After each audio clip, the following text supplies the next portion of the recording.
আসসালামু আলাইকুম। আমার মনে হয় নাটকের শেষ হওয়া প্রয়োজন। এর আগে আমি এই বিষয়ে স্পষ্ট করে বলতে চাইনি এজন্যই যে বিএনপি থেকে দলীয় সিদ্ধান্ত ছিল যতক্ষণ পর্যন্ত দলীয়ভাবে বলা হবে না যে খালেদা জিয়া মারা গেছেন, এই বিষয়ে যেন কেউ কথা না বলে বা গুজবে কান না দেয়। কিন্তু এখন আসলে সন্দেহ যেই তীব্রতা ধারণ করেছে, এতে আর আসলে গুজবের কোনো অবকাশ আছে বলে আমি মনে করি না।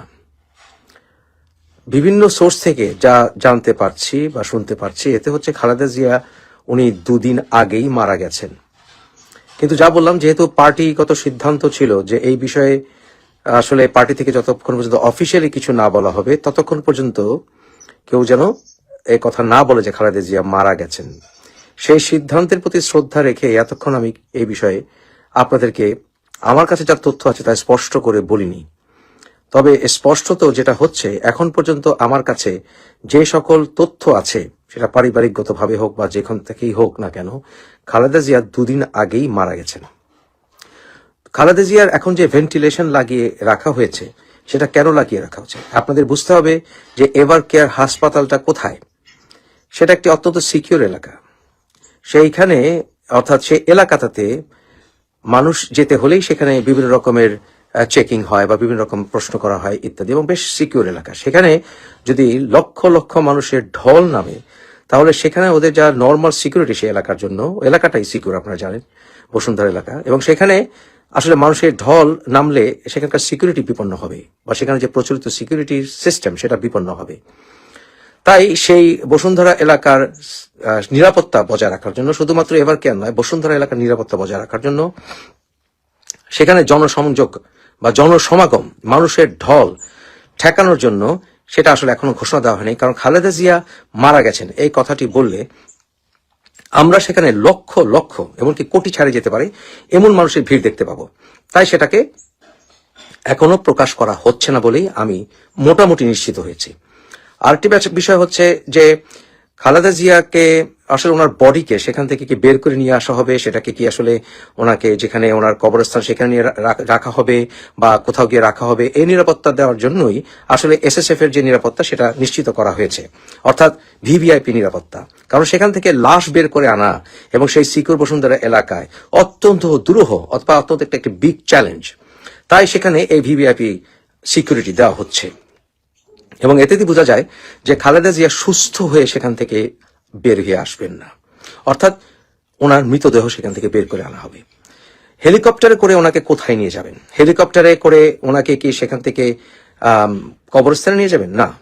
শেখ হাসিনা এবং অন্যান্য আওয়ামী লীগের নেতারা ওনারাও আসলে খালেদা জিয়ার আসলে মঙ্গল চান, অর্থাৎ উনি যেন সুস্থ হয়ে বেরিয়ে আসেন, এটা সবাই চান বলে আমি নিশ্চিত।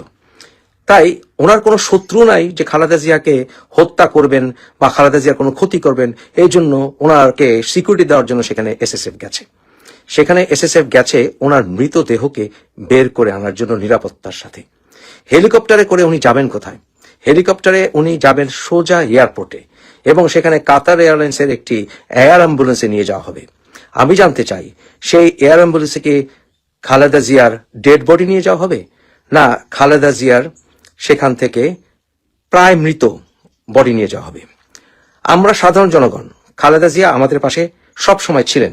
খালেদা জিয়া আমাদেরকে ছেড়ে চলে যাননি, এবং খালেদা জিয়া এই যে কিছুদিন আগে লন্ডনে গিয়েছিলেন চিকিৎসার জন্য, সেখানে উনি চাইলে থাকলেও মানুষ কিছু বলতো না, জনগণ, কারণ উনি অত্যন্ত অসুস্থ। উনি 6 মাসের জায়গায় 1 বছর থাকলে মানুষ কিছু বলতো না। কিন্তু প্রশ্ন আসতো, তারেক কেন দেশে আসছে না? অর্থাৎ তারেকের উপর চাপটা বেড়ে যেত। খালেদা জিয়া যদি আরো দীর্ঘ সময় লন্ডনে চিকিৎসার জন্য থাকতেন, তাহলে তারেকের উপর চাপটা বেড়ে যেত দেশে আসার জন্য। কারণ বিএনপির হাল তো ধরতে হবে, তারেকও নাই, খালেদা জিয়াও নাই, বিএনপি চলবে কিভাবে? তাই তারেকের উপরে চাপটা কমানোর জন্যই খালেদা জিয়া আমাদের মাঝে ফিরে এসেছিলেন। কিন্তু তারেক কি নিরাপত্তার জন্য দেশে আসে না? আমি যা জানতে পেরেছি, অলরেডি বোধহয় এসেও গেছে, যে তারেকের মেয়ে, আমি কত ভিডিওতে বলেছিলাম ওর মেয়ে বা ওর বউ আসছে না কেন, মনে আছে তো না, যে এর আগের ভিডিওতে বলেছিলাম। এখন তার মেয়ে এবং তার বউ নাকি বাংলাদেশে আসবে। তো তার মেয়ে, তার বউ, কোকর বউ, তারা বাংলাদেশ থেকে কি করবে? খালেদা জিয়াকে লন্ডন নিতে আসছে। তো তার বউ এবং তার মেয়েরা যদি নিরাপত্তা পায়, তাহলে তারেকের নিরাপত্তার সমস্যাটা কোথায়? তারেকের কাছে তার বউয়ের জীবন এবং তার মেয়ের জীবন কি আরো ইম্পর্টেন্ট নয়? আসলে কারণটি অন্য জায়গায়। তারেকের উপরে আন্তর্জাতিক চাপ আছে যে তুমি শেখ হাসিনাকেও দেশে ফিরতে দিবে না, সুষ্ঠু নির্বাচন হবে না। শেখ হাসিনা বা আওয়ামী লীগের নেতারা কি ভুল করেছে, সুষ্ঠু নির্বাচনে সুষ্ঠু বিচারে সেটা বেরিয়ে আসুক। সুষ্ঠু বিচারও হবে না, কিন্তু তুমি আবার বিচারের কথাও বলবে, আবার নির্বাচনও করতে দেবে না। যেমন বিএনপি নির্বাচনে যায়নি, আর নির্বাচন করতে না দেওয়ার একটা তো আওয়ামী লীগকেও নির্বাচন করতে না দেওয়ার জন্য এই সকল বিডিআর এর নাটক সাজালে। বিডিআর এটা একটা প্রহসনমূলক ইনভেস্টিগেশন রিপোর্ট এসছে, আপনিও জানেন আমিও জানি। তো যাই হোক, নেভারদিলেস আওয়ামী লীগকে নির্বাচন করতে দেবে না। আর ওদিকে বিএনপি, আপনি আমি তারেককে নির্দোষ মনে করি বা করি না সেটা আলাদা, কিন্তু তারেকের পেছনে 21শে আগস্ট গ্রেনেড হামলা বা এবং অন্যান্য 10 ট্রাক মামলা, অস্ত্র মামলা এসব রয়ে গেছে। আপনাদের নিশ্চয়ই মনে আছে যে বিচারটি রায় হয়েছে সেটা আসলে প্রসিডিউরাল সমস্যার কারণে, মূলত সংক্ষেপে বলতে গেলে। এর অর্থ এই নয় যে 21শে আগস্ট কেউ ঘটায়নি, এর অর্থ এই নয় নতুন করে আবার মামলা আসবে না, এর অর্থ এই নয় যে হাওয়া ভবনের কেলেঙ্কারির সমস্যা সমাধান হয়ে গেছে। এসব কিছু মাথায় নিয়ে তারেক দেশের প্রধানমন্ত্রী হবে, যেই দলটি আসলে এখন যথেষ্ট মিসম্যানেজমেন্টে আছে। অপরদিকে জামাত হবে বাংলাদেশের প্রধান বিরোধী দল বা দেশের প্রধান দল, এবং তাদের সাথে ইসলামী অনেকগুলি মৌলবাদী গোষ্ঠী এসে হাত মিলাচ্ছে। এটা ইন্ডিয়া মেনে নেবে না কখনোই, যখন ইন্ডিয়া বাংলাদেশ জন্মের পেছনে সবচাইতে বড় ভূমিকা পালন করেছে, যে তাদের পার্লামেন্টে তাদের স্বার্থের কথা বলার মতো বা প্রতিবেশী দেশটির সাথে বন্ধুত্ব রাখার উচিত এই কথা বলার মতো কোন দল পার্লামেন্টে থাকবে না। সেই পার্লামেন্ট কলাপস করতে হতেই হবে যদি অল ইনক্লুসিভ নির্বাচন না হয়। তাই সেই ক্ষেত্রে তারেকের আসার সম্ভাবনা একমাত্র তখনই হবে যখন আওয়ামী লীগ ঘুরে দাঁড়াবে, এবং সেই ক্ষেত্রে শেখ হাসিনা না হলেও সজীব অজের জয় বা মুজিব পরিবারের কেউ আসবে। তাই মুজিব পরিবারকে বাদ দিতে হলে তারেককেও বাদ দিতে হবে, এবং সেই বিষয়ে ভারতকে আমেরিকা অবশ্যই সমর্থন করবে, কারণ তাদের ভিতরে একটা স্ট্র্যাটেজিক অ্যালায়েন্স হয়ে গেছে। আর তারেক খালেদা জিয়াকে যদি লন্ডনে নিয়ে যায়, তাহলে মূল কারণটি হচ্ছে তারেক এই কেলেঙ্কারিতে পড়তে চায় না যে তার মা সংগ্রাম করতে করতে মারা গেলেন বাংলাদেশে, কিন্তু এই ছেলেটি যে কোনো কারণেই হোক দেশে ফিরে আসেনি। 11 সময় খালেদা জিয়া দেশ ত্যাগ করেননি, এবং শেখ হাসিনাও আপনাদের মনে আছে যে লন্ডনে হিথ্রো এয়ারপোর্টে উনি চিৎকার করেছিলেন যে আমাকে দেশে যেতেই হবে, এবং দেশে ফিরে উনি কিন্তু অ্যারেস্টেড হয়েছিলেন। বোথ নেত্রী শেখ হাসিনা খালেদা জিয়া কিন্তু বন্দী অবস্থায় 11 পরে ছিলেন। এখন প্রশ্ন হচ্ছে যে খালেদা জিয়া যে যাচ্ছেন, খালেদা জিয়া কি মৃত না জীবিত তার আমরা কাগজ চাই। আমরা সাধারণ নাগরিক, খালেদা জিয়া শুধুমাত্র তার পরিবারের সদস্য নয়, খালেদা জিয়া আমাদের দেশনেত্রী। তাই খালেদা জিয়া মারা গেছেন কিনা তার নিশ্চিত ডাক্তারি রিপোর্ট আমরা জানতে চাই।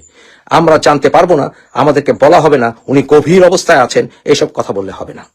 খালেদা জিয়াকে দেশের বাইরে পাঠানোর আগে আমাদের সাধারণ মানুষকে প্রমাণ দিতে হবে, সাক্ষী দিতে হবে, স্পষ্ট বলতে হবে, এবং যে নেতারা মিথ্যা কথা বলবেন বাংলাদেশের মানুষ তাদেরকে পরবর্তীতে ধরবে। স্পষ্ট করে বলতে হবে, এবং দায়িত্ব বিএনপির টপ নেতৃত্বকে পরিষ্কার করতে হবে যে আমাদের কয়েকবারের প্রধানমন্ত্রী বেগম খালেদা জিয়া জীবিত না মৃত। স্পষ্ট, যদি আমাদেরকে মেডিকেল কাগজ নাও দেখানো হয়, ডাক্তারি কাগজ, এই কথা বলতে হবে। এরপরে কাতার এয়ারলাইন্সের থেকে আমাদের রিপোর্ট দিতে হবে, যাকে ওনারা প্লেনে উঠাচ্ছেন খালেদা জিয়া, উনি কি জীবিত না মৃত। এরপর লন্ডনে যাওয়ার পথে যদি খালেদা জিয়া মারা যান, সেটারও জবাবদিহিতা করতে হবে। কারণ এরকম মুমূর্ষু মৃত প্রায় মানুষকে যদি মরে না যেও থাকেন, কেন এয়ার অ্যাম্বুলেন্স উঠানো হলো? সেটা কি তারেককে দায় মুক্ত করার জন্য নাকি যে ও আসেনি? তারপর লন্ডনে নেমে যদি মারা যান, বা লন্ডনে যদি ওনাকে মৃত অবস্থায় পাওয়া যায়, লন্ডনের ডাক্তারদের কাছ থেকে আমাদেরকে সার্টিফাইড প্রমাণ দিতে হবে যে খালেদা জিয়া কখন মারা গিয়েছিলেন বলে ওনাদের সিদ্ধান্ত। এসব কিছু বিষয় খেয়াল রাখবেন। আর তারেক যদি খালেদা জিয়ার মৃত্যুর আগে এই সকল নাটক না করে বাংলাদেশে ফিরে না আসে, আমি আপনাদের বরাবর বলেছি বিএনপি ধ্বংসের জন্য তারেককে দায়ভার বহন করতে হবে, এবং বিএনপিকে তারেকের নেতৃত্বে টিকিয়ে রাখা অসম্ভব হবে যদি তারেককে সেখান থেকে রিমুভ করা না হয়। এই কথাটি আপনাদের বরাবরই বলে আসছি যে তারেক যোগ্য নেতা নয় বিএনপির। আমরা যারা বিএনপিকে ভালোবাসি, আমরা যারা শহীদ রাষ্ট্রপতি জিয়াকে ভালোবাসি, আমরা যারা জাতীয়তাবাদী চেতনায় বিশ্বাস করি, আমরা যারা বহু দলীয় গণতন্ত্রে বিশ্বাস করি, আমরা মনে করি আওয়ামী লীগের যে সকল নেতারা অন্যায় করেছেন তাদের সুষ্ঠু বিচার হতে হবে। বিচারের নামে প্রহসন নয়, সুষ্ঠু বিচারের নামে প্রহসন চলবে না, এবং সুষ্ঠু বিচার করে আওয়ামী লীগকে নির্বাচনে আনতে হবে এবং অল ইনক্লুসিভ নির্বাচন হতে হবে। অল ইনক্লুসিভ নির্বাচন হতে হবে, বিএনপি ঘুরে দাঁড়াতে হবে, তারেককে বাদ দিতে হবে, আজ হোক আর কাল হোক।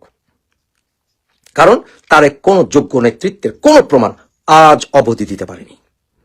সে কোন লেভেলে আন্দোলনে কখনো ছিল না, বরঞ্চ সে ডিসেম্বর থেকে সরে গিয়ে ফেব্রুয়ারির নির্বাচন অসম্ভব হবে। আপনাদেরকে আমি সেটাও বলেছিলাম। আমার মনে হয় এতদিনে আপনারা বুঝে গেছেন ফেব্রুয়ারি নির্বাচনটা হবে না।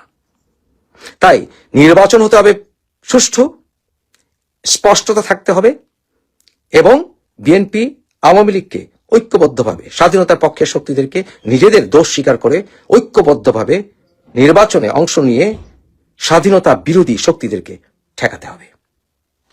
ভালো থাকবে।